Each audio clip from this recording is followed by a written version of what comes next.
சகோதரரே, நம்பர் 1. கடைசியாக சகோதரரே, கர்த்தரிலும் சத்துவத்தின் வல்லமையிலும் பலப்படுங்கள். ஆமென்.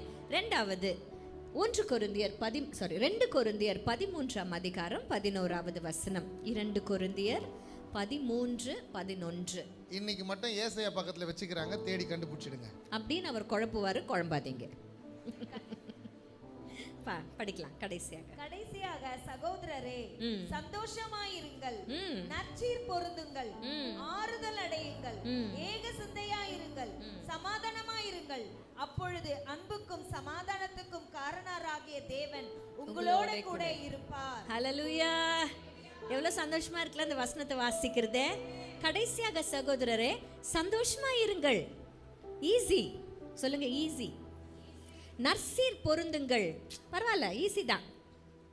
ஆறுதல் அடையுங்கள், ஓகே, சந்தோஷம். ஏக சிந்தையாயிருங்கள். ஐயையோ, 2 பேரும் ஒன்னா சேர்ந்தாலே அவங்களுக்குள்ள இருக்கிற மிஸ் அண்டர்ஸ்டாண்டிங்ல ஏக சிந்தை எங்கிருந்து வர்றது?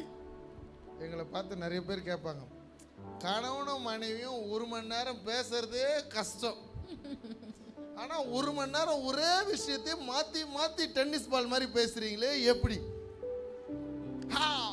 ஊழியக்காரங்களை கேட்டிருக்கிறாங்க, ரொம்ப நேரம் என் ஒய்ஃப் கூட பேச மாட்டேன் பாஸ்டர், ஏதாவது ஒன்று முறுசுறு ஏதாவது ஒன்று வந்துடும், மாமா முட்டிக்கும்.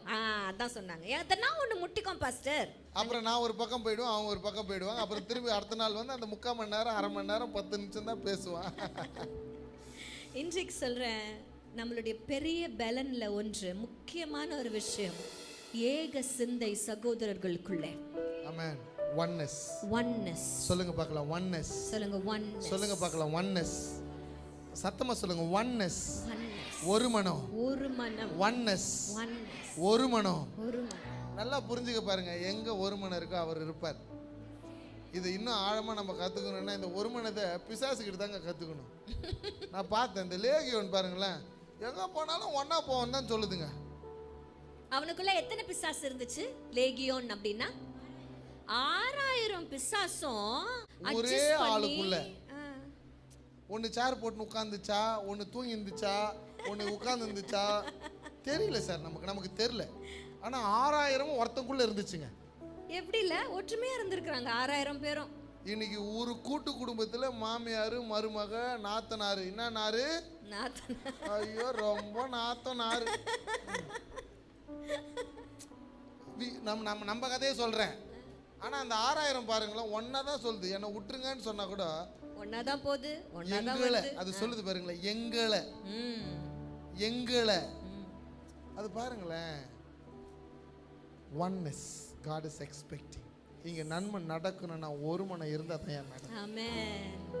எங்கே ஒரு மனம் இருக்கிறதோ, எஸ், கர்த்தர் இறங்கி வருவார். எஸ் சொல்லுங்க, கர்த்தர் இறங்கி வருவார். கர்த்தர் இறங்கி வருவார். பைபிள்ல 2 இடத்துல ஒருமனப்பட்டாங்க. எஸ், 2 இடத்துலயும் இறங்கி வந்தார். ஆனா ஒருமனப்படுறதுல இன்டென்ஷன்ஸ், உள்நோக்கம் என்னன்னு ஆண்டவர் பார்க்கிறதுக்காகவே இறங்கி வருவார். ஆமென். God sees the intention of who is coming in one accord. ஒரு மனம் யார் படுறாங்களோ அவங்களுடைய உள்நோக்கத்தை கர்த்தர் பார்க்கிறார், உற்று பார்க்கிறார். ஆமென். ஆதியாகமம் 11ஆம் அதிகாரத்துல, நீங்க திருப்ப வேண்டாம், விட்டுருங்களேன், சும்மா டிஸ்கஸ் பண்ணலாம். 11 அப்படினாலே உங்களுக்கு தெரியும் அதுல என்ன இருக்குன்னு. பாபேல் கோபுரம். பாபேல் கோபுரம். இந்த பாபேல் கோபுரத்தை கட்டுவதற்காக எல்லாரும் ஒருமனப்பட்டாங்க. அந்த ஒருமனம் நல்லதா கெட்டதா? நல்லதா கெட்டதா? கெட்டது. ஏன்? ஏன்னா நாங்க பைபிளை வாசிச்சு தெரிஞ்சுக்கணும் அது கெட்டதுன்னு. ஏன் கெட்டதுன்னு நான் சொல்றேன். அவங்க ஒருமனப்பட்டு என்ன முடிவு பண்ணாங்க? நம்ம ஒரு கோபுரம் கட்டுறோம். எப்படி போகுது கோபுரம்? கீழே இருந்து வானம் வரைக்கும் மேலே போகுது. ஆண்டவர் அவங்களை பார்த்து என்ன சொன்னார்? நீங்கள் பலுகி பெருகி பூமியை நிரப்பி அதை கீழ்ப்படுத்துங்கள்னு எப்படி போ சொன்னாரு? பூமியில பரவி போ சொன்னாரு. இது வந்து தேவனுடைய சித்தம். ஆனா இவங்களுடைய பிளான் என்ன? நம்ம ஓரிடத்தில், அவன் சொல்றது நம்ம சிதறி போகாதபடிக்கு. அதான் நல்லா கவனிக்கணும். ஒருமனப்படுறதுன்னா அப்படியே கர்த்தருடைய சித்தத்துக்கு எதிராக ஒருமனப்படுறான். சித்தம் என்னன்னா பலுகி பெருகி பூமியை நிரப்பணும். ஆனா இவன் என்ன சொல்றான்னா நம்ம சிதறி போகாதபடிக்கு நாம் எல்லாரும் ஒரே இடத்துல இருந்து வானம் பரியந்தோம் அங்க எட்டணும் நினைச்சது கூட தப்பு இல்லைங்க. சித்தத்துக்கு எதிரா மேல போன நினைச்சேன். சித்தத்திற்கு எதிரா, திட்டத்திற்கு எதிரா ஒருமனப்பட்டோம்னா ஆண்டவர் கலைச்சிருவார். வருவாரு, தூக்கிடுவாரு. இறங்குனாரா? இறங்குனாரு. கலைச்சாரா? கலைச்சாரு. ஒரு பாஷையும் வெவ்வேறு பட்டுச்சா? பட்டுச்சு. இதே விஷயம் தான் அப்போஸ்தலர் 2ல நடந்தது. அங்க ஒரு அறைக்குள்ள 120 பேர் ஒருமனப்பட்டு இருந்தாங்க. ஒருமனப்பட்டு இருந்தார்கள். ஆமென். ஒருமனப்பட்டிருந்ததுக்கு காரணம் அங்க ஆண்டவர் வெயிட் பண்ண சொல்லியிருந்தார். தம்முடைய வல்லமை வெளிப்படணும். ஆமா, பரலோகத்திலிருந்து உன்னத பலன் உங்களுக்கு நிரப்புகிற வரையில அங்கிருந்து போகாதீங்கன்னு சொல்லி ஆண்டவர் கட்டளை கொடுத்துட்டார். ஆண்டவருடைய சித்தத்தின்படி ஓரிடத்துல ஒரு மனமா உட்கார்ந்து இருக்கிறாங்க. ஆவியானவர் இறங்கினார். ஹல்லேலூயா. ஆமென்.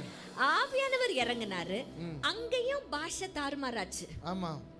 பாபேல் கோபுரத்திலயும் தாறுமாறாக்குனாரு. தாறுமாறாக்கி சிதறடிச்சிட்டாரு. இந்த பாரு, தெலுங்குலாம் ஒரு பக்கம் போ, மலையாளம்லாம் ஒரு பக்கம் போ, ஹிந்திலாம் ஒரு பக்கம் போன்னு அப்பவே பிரிச்சு எடுத்தாரு. இங்கேயும் அப்போஸ்தலர் 2ல சிதறடிக்கப்பட்டார்கள். எதற்காக தெரியுமா? சுவிசேஷத்திற்காக. சுவிசேஷத்திற்காக, தேவ சித்தத்தை நிறைவேற்றுவதற்காக.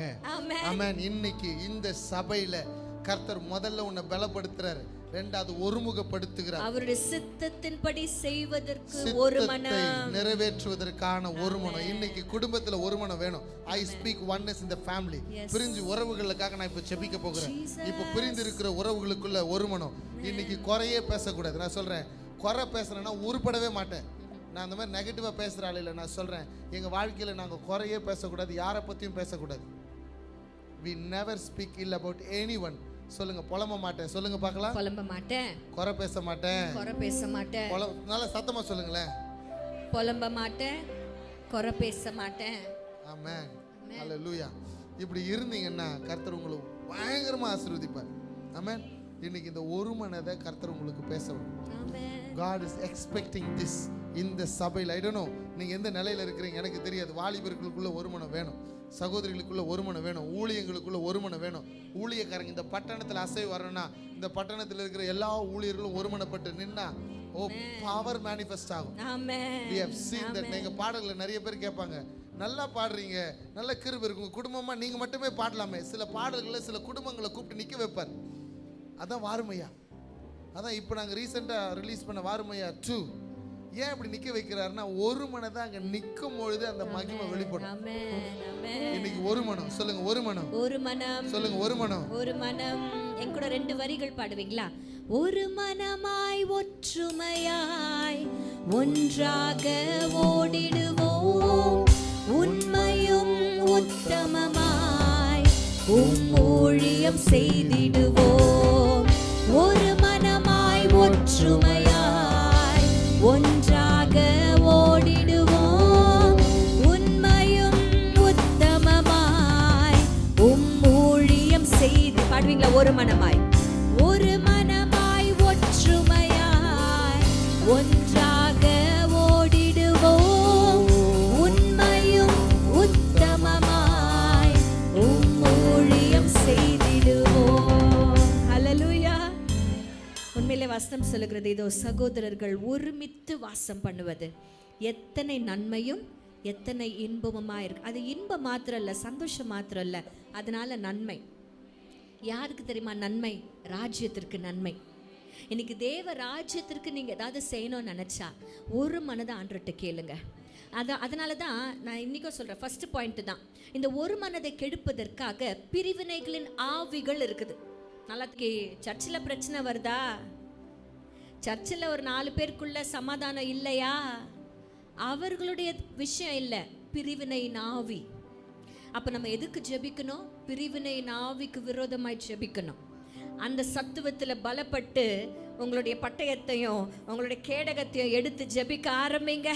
You target your prayer towards the spirits that cause the interval. உண்மையிலே சொல்றேன், எதிர்த்து நின்னா போதும், பயந்து ஓடி போவான். கர்த்தர் உங்களுக்குள்ள அந்த ஒரு மனதை தருவார். அந்த ஒரு மனதுல சித்தத்தை செய்கிற ஒரு மனம். சொல்லுங்க, சித்தத்தை செய்கிற ஒரு மனதை தாங்கப்பா. இன்னைக்கு குடும்ப உறவுகள்ல ஒரு மனதை கர்த்தர் கொடுக்க போறார். சர்ச்ல ஒரு மனதை கர்த்தர் எதிர்பார்க்கிறார். எஸ், இந்த ஒரு மனம் கடைசியாக சகோதரரேன்னு சொல்லும் பொழுது முதல்ல பலனை தருகிறார், இரண்டாவது ஒரு மனதை தருகிறார், மூணாவது சொல்லலாம்பா, மூன்றாவது பிலிப்பியர் 4:8. பிலிப்பியர் 4ஆம் அதிகாரம் 8ஆம் வசனம். கடைசியாக சகோதரரே, உண்மை உள்ளவைகள் எவைகளோ, ஒழுக்கம் உள்ளவைகள் எவைகளோ, நீதி உள்ளவைகள் எவைகளோ, கற்புள்ளவைகள் எவைகளோ, அன்புள்ளவைகள் எவைகளோ, நற்கீர்த்தி உள்ளவைகள் எவைகளோ, புண்ணியம் எதுவோ, புகழ் எதுவோ, அவைகளையே செய்யுங்கள்னு சொல்லுதா? என்ன சிஸ்டர், செய்யறது தானே நல்லது, நம்ம செய்யறது தானே நல்லது, சிந்திச்சுட்டே இருந்தா போதுமா? இங்க தான் கர்த்தர் நம்மோடு கூட இடைப்பட ஆரம்பிக்கிறார். எல்லாமே இங்க இருந்து ஆரம்பிக்குது. சொல்லுங்க, எல்லாமே சொல்லுங்க, இங்க வச்சு சொல்லுங்க, இங்க இருந்து ஆரம்பிக்குது. இது என்ன நினைக்குதோ அதுதான் செய்யும். அதனால தான் ஆண்டவர் வசனத்துல சொல்றாரு, சிந்தித்து கொண்டு இருக்கிறதுல என்ன சிந்திக்கிறோங்கிறது இம்பார்ட்டன்ட். Thoughts have power. இன்னைக்கு நீங்க பார்க்குற எல்லாமே இங்க உருவானது தான். நீங்க யாரா உங்களை பார்க்குறீங்களோ அவங்கள தான் நீங்க மாறுவீங்க. You will become someone else அப்படின்னு நீங்க சொல்ல முடியாது. நீங்க யாரா உங்களை பார்க்குறீங்களோ அப்படி தான் நீங்க மாறுவீங்க. ஏன்னா இந்த சிந்தனையில் எதை நீங்க உள்ள போடுறீங்களோ அதுதான் வெளியே வரும். சட்டியில் இருக்கிறது தான் அகப்பையில் வரும். அப்போ இந்த தாட்ஸ்குள்ள என்ன அழகா சொல்லிருக்கிறார் பாருங்களேன். உண்மை உள்ளவைகள் எவைகளோ, ஒழுக்கம் உள்ளவைகள் எவைகளோ, நீதி உள்ளவைகள் எவைகளோ, கற்புள்ளவைகள் எவைகளோ, அன்புள்ளவைகள் எவைகளோ, நற்கீர்த்தி உள்ளவைகள் எவைகளோ, புண்ணியம் எதுவோ, புகழ் புகழ் எதுவோ, அதையே அவைகளையே சிந்தித்து கொண்டிருங்கள். இது நீங்க அப்படியே உறிஞ்சு கொள்ளுகிற மாதிரி இந்த தாட்ஸ். நீங்க எதெல்லாம் உங்களுக்கு இன்புட் கொடுக்குறீங்கன்னா, உங்களுடைய இன்ஸ்டாகிராம், உங்க ஃபேஸ்புக், உங்க வாட்ஸ்அப்ல இருந்து எவ்வளோ இன்ஃபர்மேஷன் உள்ள கொடுத்துட்டு இருக்கிறோம் தெரியுமா? ஆண்டவர் எதிர்பார்க்கிறார், இதை சிந்திக்கணும்னு சொல்றார். உண்மை உள்ளவைகள், உண்மை உள்ளனா வார்த்தை தான் உண்மை உள்ளவை. ஒழுக்கம் உள்ளவைகள் என்ன தெரியுமா? கர்த்தருடைய வார்த்தையின் மூலமாக பிறக்கிற வாழ்க்கை. இன்னைக்கு எதை சிந்தித்து கொண்டு இருக்கிறோம்? இன்னைக்கு ஃபுல்லா யோசிச்சு பாருங்க. ஒன்று நேத்தை குறித்து கவலை, எதிர்காலத்தை குறித்து பயம். இன்னைக்கு நம்ம வாழ்ந்துக்கிறோன்றதையே மறந்துடுறோம். We are very much worried about yesterday. We were very much afraid about tomorrow, and you forget that you are living today. Today is the present. இன்னைக்கு வாழ்ந்துக்கிறோம். இன்னைக்கு என்ன சிந்திச்சு கொண்டிருக்கிறோன்னா, நேத்தை குறிச்சோம், நாளைய குறிச்சோம். அதனால தான் அதை ஆண்டவர் சொல்றாருல்ல, நாளைய குறித்து நாளைய தினம் கவலைப்படட்டும், நீ கவலைப்படாத. Let the day worry for the day, not you. ஏன்னா நீ சிந்திக்க வேண்டியது உண்மை உள்ளது. இது இந்த வார்த்தைலாம் பேசுறதுக்கு பதிலா நல்லா பயங்கரமா அப்படி இப்படி நல்லா இருப்பலாம் சொல்லலாம். இதுதான் உன்னை நல்லா இருக்க வைக்கும். ஆமென். சபையில மழுப்புறதுக்கு நாங்க வரல. Yes, never never. This is the word, this is the what God wants to speak. ஆமென். நம்ம உண்மை உள்ள, ஒழுக்கம் உள்ள. இன்னைக்கு நாங்க வருத்தப்படுகிற விஷயம் என்ன தெரியுமா? நிறைய கர்த்தருடைய பிள்ளைங்க உண்மையில இல்லை, ஒழுக்கத்தில் இல்லை. ஒழுக்கம் எங்க இருந்து வரணும்னா சிந்தனையில இருந்து தான் வரும். எதை நீங்க சிந்திக்கிறீங்களோ, எதை உள்ள கொடுக்குறீங்களோ அதுதான். இன்னைக்கு உங்க சிந்தனைகளை கிளென்ஸ் பண்ணணும்னு கேட்கலாமா? நம்ம சிந்தனையில நிறைய விஷயங்களை நம்ம கொடுத்துக்கிட்டே இருக்கிறோம். இதோட இன்னும் மோசமான விஷயம் என்னன்னா, நம்ம குறித்து நம்மளே தேவையில்லாத சிந்தனை வச்சுருக்கிறோம். நிறைய நம்ம சொல்ற விஷயம் தெரியுமா? எனக்கெல்லாம் அதெல்லாம் ஒத்து வராதுங்க, நான்லாம் ஒன்றும் கிடையாதுங்க. அதனால தான் சொல்றாரு, உன் நினைவுகள் என் நினைவுகள் அல்ல, உன் வழிகள் என் வழிகளும் அல்ல என்று கர்த்தர் சொல்றார். உங்களை குறித்ததான என்னுடைய நினைவுகள் நான் அறிந்திருக்கிறேன். Jeremiah 29:11 For I know the plans for you says the Lord. தமிழ்ல ரொம்ப அழகா இருக்கும் அந்த வசனம். அவைகள் சமாதானத்துக்கு ஏதுவான நினைவுகளே அப்படின்னு கர்த்தர் சொல்றார். ஆமென். இன்னைக்கு நமக்கு கர்த்தர் வச்சிருக்கிறது எல்லாமே அவர் ஏற்கனவே யோசிச்சு வச்சிட்டார். கரெக்ட். அவர் சிந்தனையில ஏற்கனவே வந்துருச்சு. அதனால தான் அவர் யோசியில் பெரியவர், செயலில் ஹalleluya. ஹalleluya. இன்றைக்கு உங்க சிந்தனையில நீங்க என்ன சிந்திக்கிறீங்க என்பதை நம்ம ஜாக்கிரதையா இருக்கணும். இது சொல்லும் பொழுது ஆவியானவர் எனக்குள்ள போட்ட ஒரு சின்ன விஷயத்தை, ஒரு அண்டர்ஸ்டாண்டிங்கை உங்களுக்கு நான் சொல்லிட்டு போகணும் அப்படின்னு நினைச்சேன். பாவம், குற்றம், அக்கிரமம், மீறுதல், ஏதாவது வித்தியாசம் இருக்கா? எல்லாமே ஒண்ணுதான் அக்கா. நான் சொல்றேம்மா, பாவம் பால் ஆரம்பிக்குது, அக்கிரமம் ஆள் ஆரம்பிக்குது, மீறுதல் மீள ஆரம்பிக்குது, அப்புறம் குற்றம் குற்றம் ஆரம்பிக்குது. இன்றைக்கு நான் சொல்றேன், உங்க சிந்தனையில தவறா நீங்க யோசிக்க ஆரம்பிச்சீங்கன்னா அதுக்கு பேர் பாவம். அப்போ நம்ம சிந்தனையிலேயே தப்பா யோசிச்சுட்டா நம்ம என்ன பண்ணிட்டோம்? அப்போ எவ்வளோ ஜாக்கிரதை உள்ளவர்களா நம்ம இருக்கணும். இன்னும் ஒரு படி மேலே போய் சொல்லணும்னா, உங்களை இந்த தப்பு செய்யலாம் அப்படின்னு சொல்லி கேட்கலான்ற ஐடியா அவனுக்கு வருது இல்லை, அப்போவே நம்ம தோற்று போயிடுறோம். ஏன்னா அவன் நம்புறான், இவன்கிட்ட சொன்னால் இவன் நம்ம கூட வந்துடுவான் சரக்கு அடிக்கிறதுக்கு நம்புறான்ல, அங்கேயே தோற்று போயிடும். பாவம் என்பது சிந்தனையிலே செய்வதற்கு பேர் பாவம். அந்த பாவத்தை சிந்தித்துக்கு அப்புறமா போய் செய்யறோம்ல, அதுக்கு பேர் குற்றம். அதை திரும்பவும் செய்யறது மீறுதல், அதை திரும்ப திரும்ப செய்யறது அக்கிரமம். இன்றைக்கு இன்னொரு படி இதையும் வச்சுக்கோங்க, ஞாபகம் வச்சுக்கோங்க, இந்த விஷயத்தையும் ஞாபகம் வச்சுக்கோங்க. அக்கிரமம் மீறுதல். ஆனால் சொல்றேன், அக்கிரமம் என்பது மனுஷனுக்கு விரோதமா நம்ம செய்யற பாவத்துக்கு பேரு அக்கிரமம். கர்த்தருக்கு விரோதமா செய்யற பாவத்திற்கு பேரு மீறுதல். இந்த 4 விஷயங்கள்லயும் முதல்ல பாவம் அப்படின்னா எங்க தெரியுமா ஆரம்பிக்குது? அதனால தான் பவுல் சொல்றாரு, உண்மை உள்ளவைகளை வைக்கலாம். எது ஒழுக்கமோ, எது கற்போ, எது அன்போ, எது நீதியோ, இவைகளையே இங்கேயே சிந்தனை சரியாயிடுச்சுன்னா பாவமே வராது, குற்றமும் வராது, அக்கிரமும் வராது, மீறுதலும் வராது. இங்கேயே எல்லாத்தையும் சரி பண்றதுக்கு ஆண்டவர்கிட்ட நம்ம கேட்க போறோம். ஒரு நிமிஷம் அப்படியே உங்க தலை மேல கை வச்சு ஆண்டவரை பார்த்து கேளுங்க, அப்பா என் சிந்தனைய நீங்க சுத்தம் பண்ணுங்கப்பா, சுத்தப்படுத்துங்கப்பா. என் சிந்தனை இல்லப்பா ஒழுக்கம் உள்ளவைகள், நீதி உள்ளவைகள், அப்பா கற்புள்ளவைகள், அப்பா இவைகளையே நான் சிந்தித்து கொண்டிருக்கேன். எனக்கு உதவி செய்வீங்கப்பா. உம்மை ஸ்தோத்திரிக்கிறப்பா, உம்மை துதிக்கிறோம், நன்றி செலுத்துகிறோம். அப்படியே ஆண்டவர்கிட்ட கேட்டுட்டே இருங்க. என் நினைவுகளை நீர் தூய்மையாக்கும், இதயத்தை நீர் சுத்திகரியும், கண்கள் கைகள் செயல்கள் எல்லாம் உம்மை பிரிய படுத்தட்டும். என் நினைவுகளை நீர் தூய்மையாக்கும், இதயத்தை நீர் சுத்திகரியும், கண்கள் கைகள் செயல்கள் எல்லாம் உம்மை பிரிய படுத்தட்டும். பரிசுத்தம் ஒன்றே அலங்காரமாகட்டும், பரிசுத்தரே உம் சித்தம் செய்ய உதவும்.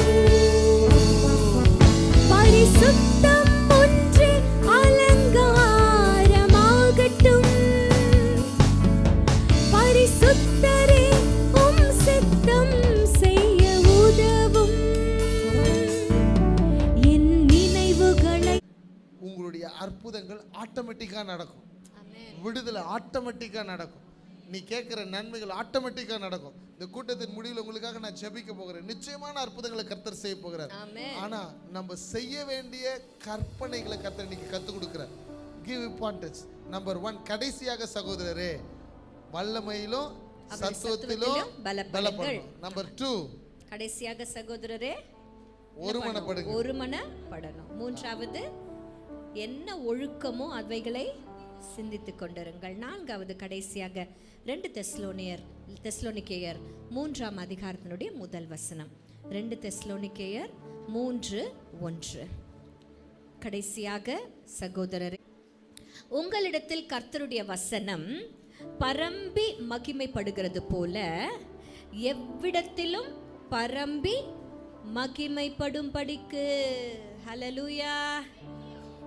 உங்களுக்கெல்லாம் வசனம் ஏற்கனவே வந்ததுனால தான் இங்கே உட்கார்ந்துருக்கிறீங்க. ஆனால் இன்னும் இந்த ஈஞ்சம்பாக்கத்தில், இந்த வெட்டுவாங்கேணி பகுதிகளில், உண்மையிலே நான் ராகாஸில் படித்தேன், அதனால் டெய்லி நான் இந்த பக்கம் தான் போவேன்.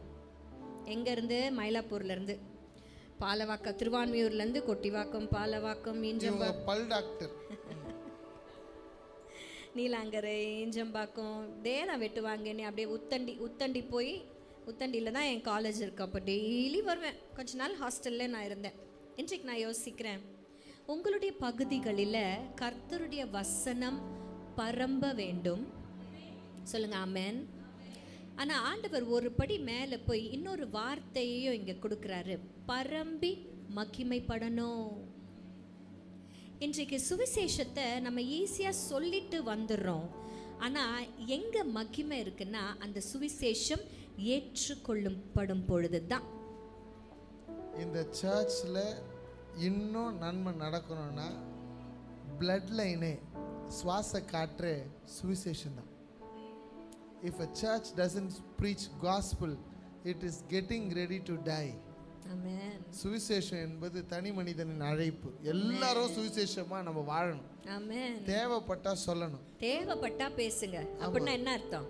சுவிசேஷமா வாழணும். சுவிசேஷத்தை பேசாமலேயே எப்படி பரப்புறது? நீ சுவிசேஷமா மாறணும். ஆமா. ஒரு நாள் ஒரு வீட்டுக்கு நாங்க போனோம், ஒரு பிள்ளை சந்திக்கிறதுக்கு போனோம். எங்க வீட்டுக்கு அடிக்கடி அந்த பிள்ளை வரும். நாங்கள் அந்த பிள்ளைகிட்ட பேசினா 2 வார்த்தை 3 வார்த்தைக்கு மேலே பேசாது. ஆனால் அவங்க வீட்டுக்கு நாங்கள் போய் அந்த பிள்ளை கூட தரையில் உட்காந்து நானும் ஜெசிமா உட்காந்துட்ருக்குறோம். ஒரு அரை மணி நேரம் அப்படி பேசுகிறேன் எங்ககிட்ட. அவ்வளோ சந்தோஷமாக இருந்துச்சு. அப்போ தான் நாங்கள் வீட்டுக்கு வந்துட்டு நான் ஜெசிமா கிட்ட சொல்லிட்டு இருந்தேன், எப்படி அந்த மகா பேசினா கவனிச்சியா பாப்பா அப்படின்னு சொன்னப்போ அவங்க சொன்னாங்க, அவங்க பேசுகிற இடத்துல நம்ம இருந்ததுனால அவங்க பேசுனாங்க. அவங்க கேட்குறத அவங்க கேட்குற இடத்துல நம்ம பேசுனதுனால அவங்க கேட்டாங்க. நம்ம சுவிசேஷத்தை ரொம்ப கஷ்டம்னு நினச்சிக்கிட்டு இருக்கிறோம். இல்லவே இல்லைங்க. சுவிசேஷம் எளிது. அவங்க சொல்லுகிற அவங்க கேட்குற இடத்துல நம்ம சொல்லலை. அவங்க பேசுகிற நிலைமையில் நம்ம இல்லை. நம்ம இடத்துல இருந்து நம்ம நின்றுக்கணும். நம்ம ஜாலியாக அப்படி நின்றுக்கணும். மைக்கு கொடுத்தா தான் சுவிசேஷம் பேசுவேன்னா சுவிசேஷமே பேச மாட்டேன். கடைசி வரைக்கும் தெரு பிரசங்கம் பண்ணி நான் பண்ணுவேன். எப்படி தெரியுமா போவேன்? கிராமத்துக்கு போனேன்னா சாமியாராக போவேன். நல்லா காவி வேஷ்டி போட்டுக்குவேன், சட்டை போட்டுக்குவேன். ஒரு சாமி வந்துக்குதுன்னு சொல்லுவாங்க. வரும் ஊரே கூடி வரும். சுவிசேஷம் சொல்லுவோம். பல கிராமங்களில் நடந்துருக்கிறோம். இரவும் பகலும் ரோட்டில் தூங்கியிருக்கிறீங்களா? தூங்கியிருக்கிறேன். இன்னைக்கும் சுவிசேஷம் பேசணும்னா போவோம். ஆமென். இன்னைக்கு இந்த சுவிசேஷத்துக்காக தான் சபையை அழைச்சிருக்கிறாரு. ஆமென். இன்னைக்கு சபை ஒரு கம்ஃபர்ட் ஜோன்ல அமர்ந்து இருக்கிறதோ. இன்னைக்கு சபைனா என்ன தெரியுமா? Cutting, lighting, setting. நாங்க பார்க்குறோம். என்னது? Cutting, lighting, setting. அதான் வளரல. சுவிசேஷம் தான் என் வேர். இன்றைக்கு கர்த்தர் இந்த வார்த்தையை உங்ககிட்ட கொடுக்குறாருன்னா, ஆண்டவர் உங்களை யூஸ்வலாக சொல்கிற அரைஸ் அண்ட் ஷைன் அப்படிங்கிற அந்த வார்த்தை, ஷைன் அப்படின்னா நிறைய அர்த்தங்கள் உண்டு. நான் யோசிக்கிறேன், நான் பிலீவ் பண்ணுறேன், இந்த இடத்திற்கே, இந்த சுத்து வட்டாரத்திற்கே உங்களுடைய ஆலயத்தை கர்த்தர் கலங்கரை விளக்கமாக அவர் வைத்திருக்கிறார். விளக்காக. Light. You are the lighthouse. இருளில் உள்ளவர்கள் வெளிச்சத்தை காணணும். கடற்கரை பக்கத்துல தான் இருக்கீங்க. இன்னைக்கு நான் சொல்றேன், உங்க சர்ச் தான் லைட் ஹவுஸ். ஆமென். எங்க யாருக்கெல்லாம் தெரியுமா வழி தெரியாம அல்லாடிக்கிட்டு இருக்காங்கல்ல கடல்ல, அவர்களுக்கு கரை இதுதான் உண்மையான அன்பு, இதுதான் உண்மை அப்படின்னு சொல்லி கரைக்கு இழுத்துட்டு வரவர்களை தான் கர்த்தர் உங்களை பார்க்கிறார். இந்த ஆலயத்தில் உள்ளவர்களை கர்த்தர் அப்படித்தான் பார்க்கிறார். உங்களால சுவிசேஷம் பரம்புறது மாத்திரம் இல்ல, பரம்பி மகிமைப்படணும். பரம்பி மகிமைப்படணும்னு என்ன அர்த்தம் தெரியுமா? நீங்க பேசுகிற சுவிசேஷம் சொல்ற ஒவ்வொருத்தரும் ரட்சிக்கப்பட்டு ஞான ஸ்நானம் எடுத்து ஆலயத்திற்குள்ள வந்து அமரணும். அவங்களும் திருவிருந்துல பங்கு பெறணும். அபிஷேகத்தினால் அவர்கள் நிரப்பப்படணும். வார்த்தையினால் நிரப்பப்படணும். ஆமென். ஆமென். இதெல்லாம் நடக்குமான்னு கேட்டீங்கன்னா எங்க ஏரியால நடக்குது, எல்லா இடத்துலயும் நடக்குது, இங்கேயும் நடந்துகிட்டு இருக்குது. அதனால தான் கர்த்தர் சொல்றார். நாங்க சொல்றோம், கர்த்தர் எங்களுக்கு ஊழியத்துல நிறைய ஒரு சில சாட்சிகளை சொல்ல கர்த்தர் ஏவுகிறார். எங்க ஊழியத்துல சமுதாய பணிகளை நிறைய செய்யறோம். சுவிசேஷத்தை வேற மாதிரி பிரசங்கிக்கிறோம்.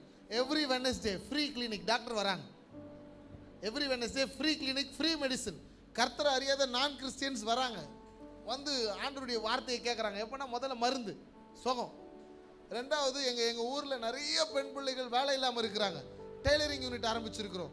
ஆரி ஒர்க் கற்றுக் கொடுக்குறோம், ஜூட் பேக் கற்றுக் கொடுக்குறோம் ஃப்ரீயாக. லாஸ்ட் இயர் மட்டும் கிட்டத்தட்ட நாங்கள் கடந்த ஒரு 3 ஆண்டுகளாக 750க்கு மேற்பட்ட பெண்களுக்கு நாங்கள் இதெல்லாத்தையும் ட்ரைனிங் கற்றுக் கொடுத்துருக்குறோம். ஆமென். இப்போ